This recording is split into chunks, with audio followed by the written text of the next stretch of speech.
This is commentary on lesson 136 in the workbook for A Course in Miracles. Sickness is a defense against the truth. In order to understand a lesson like this, it's important to keep in mind the metaphysics of the Course and its definition of what our problem is. And that problem is an illusionary problem because it's a problem of separation from the love that's the only thing that exists. And that in that separation, it is construed in our mind as sin, which means lack of love in our experience, and guilt over that transgression, and then the fear over of doing that sinful thing of leaving love. And so, it's in order to solve a problem, you have to correctly state what it is. And so the Course restates the problem as being one of that we believe the separation was real, and that's all, and that we keep by our actions and our thoughts and our perceptions here, and especially around our relationships, we keep reproducing the same error over and over again in our everyday life, and that's why the separation from love seems to be real. And so in a lesson like this, it's talking about a prominent defense that we use, which is sickness, and it's defenses that keep this false error of separation going. And yesterday we talked about a defense as planning for solving problems that don't really exist. And here we're talking about sickness being a defense. And essentially what this means is that the way we've dealt with our guilt is, instead of training our minds to look inside and see that that guilt is made up because we feel God's love through forgiveness for us, then the guilt is gone. Instead of doing that, we project the guilt out into the world, and one of the places we project that guilt is onto the body. And so we make the body responsible for what's the problem. We make sickness be the problem. Sickness in the body be the problem. And so understanding that as a defense is really important. And because what the whole purpose of pain and pleasure and sickness is to prove to us we're a body. And if we're a body, then the separation is real, because reality is oneness. And one of the things we think we did was break that oneness into an infinite set of fragmented little entities called bodies that make up the world, and these bodies are interacting with each other. So making a body was a defense, and then making the body sick, and therefore the body's guilty of what's wrong. That's how we keep this notion, this hallucination, that the separation from reality, the reality of love, is real. So in chapter 20, it says it like this: judgment is but a toy, a whim, the senseless means to play the idle game of death in your imagination. But vision sets all things right, bringing them gently within the kindly sway of heaven's laws. What if you recognized this world is a hallucination? What if you really understood you made it up? What if you realized that those who seem to walk about in it to sin and die, attack and murder and destroy themselves are wholly unreal? Could you have faith in what you see, and if you accepted this, and would you see it? And so that's what we've done, is made up the world, made up bodies, and made up this ego. And the Course's procedure is to have us come inside and see how we did that, see that we made that decision, and then decide again to let the God's love, the Holy Spirit's love, and forgiveness, miracles correct this false belief inside of ourselves that love is gone. So sickness is a defense. The other thing that's really important to say in this lesson is that the Course never says, it's defining the problem as a problem that we made up in our minds, and eventually we'll change our minds and see that the separation was never real, and therefore we'll see that things like sickness and that are not real.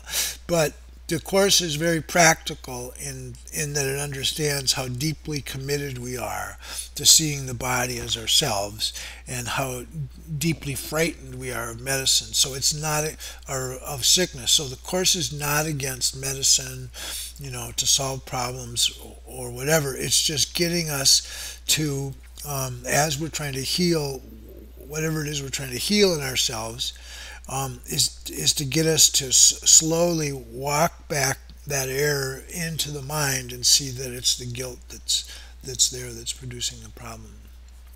So it's very practical in that sense. So go to the doctor if you're sick. Okay, so sickness is a defense against the truth. No one can heal unless he understands what purpose sickness seems to serve, for then he understands as well its purpose has no meaning. Being causeless and without a meaningful intent of any kind, it cannot be at all. When this is seen, healing is automatic. It dispels this meaningless illusion by the same approach that carries all of them to truth and merely leaves them there to disappear. Sickness is not an accident. Like all defenses, it is an insane device for self-deception, and like all the rest, its purpose is to hide reality, attack it, change it, render it inept, distort it, twist it, or reduce it to a little pile of unassembled parts. So that's the key notion. And that's what a body is these breaking of the oneness into these infinite fragmented entities we call body, little unassembled parts. The aim of all defenses is to keep the truth from being whole, to keep the truth of oneness from being there. The parts are seen as if each one were whole and within itself. Defenses are not unintentional, nor are they made without awareness. They are secret magic wands you wave when truth appears to threaten what you believe. So this is a key notion, and it is that as we're practicing forgiveness and we're learning to let that love back in that we deny, the ego is not going to stand idly by. It's going to have defenses because it knows that if the love is true, it isn't. And so illness becomes a defense. So they are secret magic wands you wave when truth, the truth of the oneness of who you are, the oneness of love, appears to threaten what you believe. They seem to be unconscious, but because of the rapidity with which you choose to use them, in that second and even less in which the choice is made, you recognize exactly what you would attempt to do and then proceed to think that it is done. So let me just read this as it goes on. Who but yourself evaluates a threat, decides escape is necessary, and sets up a series of defenses to reduce the threat that has been judged as real. All this cannot be done unconsciously, but afterwards your plan requires that you must forget you made it, so it seems to be external to your own intent, a happening beyond your state of mind and an outcome with real effect on you, instead of one affected by yourself. So the sickness just seems to be there. This is the strategy. We decide for sickness and then we forget that we do that. And I guess the only thing that sounds really abstract and like what kind of thing, but it says that, where does it say this? They seem to be unconscious, but because of the rapidity with which you choose to use them. I guess the point I would make here is that we really don't understand how powerful the mind is. And maybe one analogy to help with that is to recognize that we've had computational theories of mind. That's what computers are. They were a model for what a mind is, so we could study the mind. That's why computers were actually invented. And so if when you're on your computer, it looks like it's doing many things all at once, but actually it can only do one thing at a time. But it does like a million things a second. It's actually making a million computations per second. So that's how fast a computer is, and our minds are much faster than that. So that's what this is referring to, is this deep down decision, and then we forget it. Okay, it is this quick forgetting of the part you play in making your quote-unquote reality that makes defenses seem to be beyond your own control. But what you have forgotten can be remembered, giving willingness to reconsider the decision, which is doubly shielded by oblivion. Your not remembering is but the sign that this decision still remains in force as far as your desires are concerned. Mistake not this for fact. Defenses must make facts unrecognizable. They aim at doing this, and it is this they do. Every defense takes fragments of the whole, assembles them without regard to all their true relationships, and thus constructs illusions of a whole that is not there. So every defense takes fragments of the whole. That's what that means is there is just the oneness. We are one with the selves of others. We are one with the world, but what we do is we break that oneness into these fragments, and then we see each fragment, like each body, has its own operations, and this body is doing this to me, seemingly without my involvement at all, and it seems to be autonomous. That's what it's saying, that it assembles them without regard to all their true relationships, which is the oneness, and thus constructs illusions of a whole that's not there. It is this process that imposes threat, and not whatever outcome may result.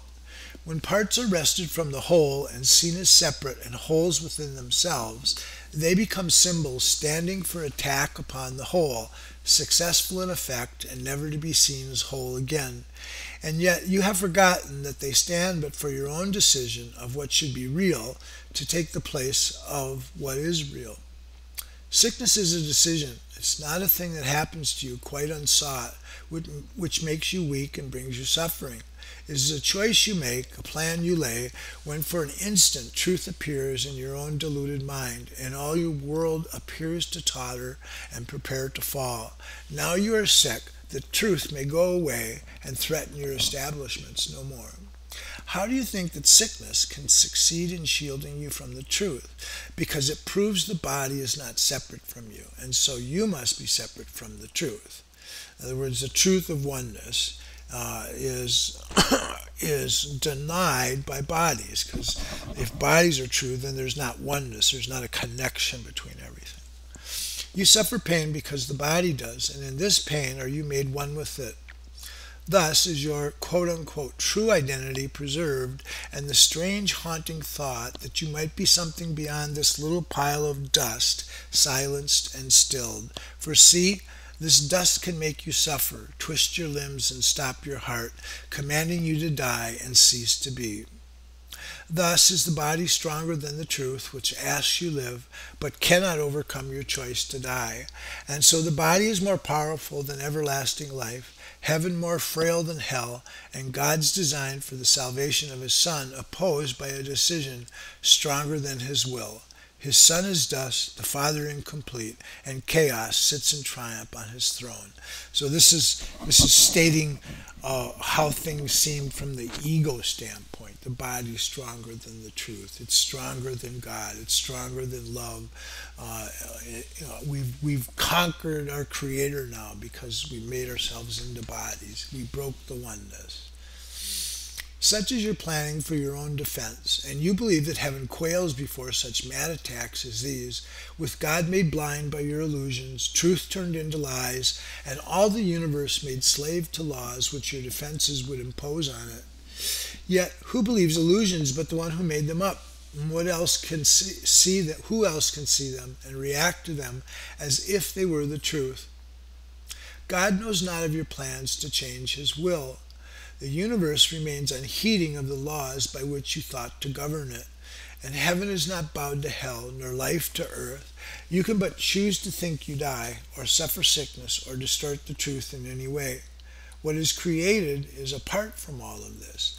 Defenses are plans to defeat what cannot be attacked. What is unalterable cannot change, and what is wholly sinless cannot sin. Now, the Course says that somewhere deep in our minds that we understand the truth could not be changed. We understood that, but we still wanted to play this game of separation. So what we did was make up images, and then we have these images attack us and attack themselves back and forth. But deep in your mind, you know, in the sane part of your mind, that the truth of who you are could never change. That's just not possible, and that it's still there. Such is the simple truth. It does not make appeal to might nor triumph. It does not command obedience, nor seek to prove how pitiful and futile your attempts to plan defenses that would alter it. Truth merely wants to give you happiness, for such its purpose is. Perhaps it sighs a little when you throw away its gifts, and yet it knows with perfect certainty that what God wills for you must be received. It is this fact that demonstrates that time is an illusion, for time lets you think what God has given you is not the truth right now, as it must be. The thoughts of God are quite apart from time. That means you, your creation, you're quite apart from time. Time's another illusion, another defense. For time is but another meaningless defense you made against the truth. Yet what he wills is here, and you remain as he created you. So this is the idea that salvation is an accomplished fact, that every thought we made of separation, of attack, of sin, of guilt and fear, each one of those has its counterpart that heals that thought and cancels it out. And that's already inside of us. All those miracles, all those acts of forgiveness, all those acts of love, of remembering who we are, that's within us already, because the truth can't change. And that's what we're learning in the Course, is to find that correction inside of us for these crazy beliefs we have about a sinful, guilty, fearful self or lacking self. Truth has a power far beyond defense, for no illusions can remain where truth has been allowed to enter, and it comes to any mind that would lay down its arms and cease to play with folly. It is found at any time, today, if you will choose to practice giving welcome to the truth. This is our aim today. Okay, so now we're going to describe the practice. This is our aim today, and we will give a quarter of an hour twice to ask the truth to come to us and set us free. And truth will come, for it has never been apart from us. It merely waits for just this invitation which we give today. You know, this is like when we get to the second part of the workbook, after going through the first part, and the training in the first part is a lot about just quieting down the mind, just stilling the mind and stilling the dramas, and just saying you want that truth of love to come back to you. You want to return back to that. So, and that the only thing we need to do is to welcome it. That's all that we have to do. So that's really good news. It's that idea of just welcoming the truth of love back into us. We introduce it with a healing prayer to help us rise above the defensiveness and let truth be as it has always been. And so this is what we say. This is our healing prayer. Sickness is a defense against the truth, and I will accept the truth of what I am and let my mind be wholly healed today. Healing will flash across your open mind as peace and truth arise to take the place of war and vain imaginings. There will be no dark corners sickness can conceal and keep defended from the light of truth. There will be no dim figures from your dreams, nor their obscure and meaningless pursuits, with double purposes insanely sought, remaining in your mind. It will be healed of all the sickly wishes that it tried to authorize the body to obey. Now is the body healed, because the source of sickness has been opened to relief, and you will recognize you practiced well by this. The body should not feel at all. If you've been successful, there will be no sense of feeling ill or feeling well, of pain or pleasure. No response at all is in the mind to what the body does. Its usefulness remains and nothing more. So this is this really key notion that the world and our bodies are wholly neutral. The only thing that we seem to experience with them is this, our interpretation of them. That's all that it is. It's the thoughts that we have about that. But the body and the world are neutral because they don't identify us. And so it's this neutrality that it's referring to. The body's just there. It's going to be this communication instrument that communicates the truth of who we are to others. So its usefulness remains and nothing more. Perhaps you do not realize that this removes the limits you placed upon the body by the purposes you gave to it. As these are laid aside, the strength of the body will always be enough to serve all truly useful purposes. The body's health is fully guaranteed because it is not limited by time, by weather or fatigue, by food and drink, or any laws you made to serve it before. You need do nothing now to make it well, for sickness has become impossible. Just think about that. If we stop misusing the body as a way to identify ourselves, and if we stop making the body real by making it sick, then the body will have all the strength and power that it needs to do what its function is, which is essentially to be in the world that we bring ourselves as quote-unquote bodies to other bodies, and we demonstrate the truth that we're not bodies, and that the body will have all that it needs to do that, all the health, all the power. It's not really affected by time, weather, or fatigue. That's huge. I mean, that's quite a claim, actually. So, yet this protection needs, so that's the longer practice period. So here's throughout the day, yet this protection needs to be preserved by careful watching. If you let your mind harbor attack thoughts, yield to judgment, or make plans against uncertainties to come, that was from yesterday's lesson. If I defend myself, if I plan for this little self and its protection, you have again misplaced yourself and made a bodily identity which will attack the body, for the mind is sick. So if we do this during the day, give instant remedy should this occur by not allowing your defensiveness to hurt you longer.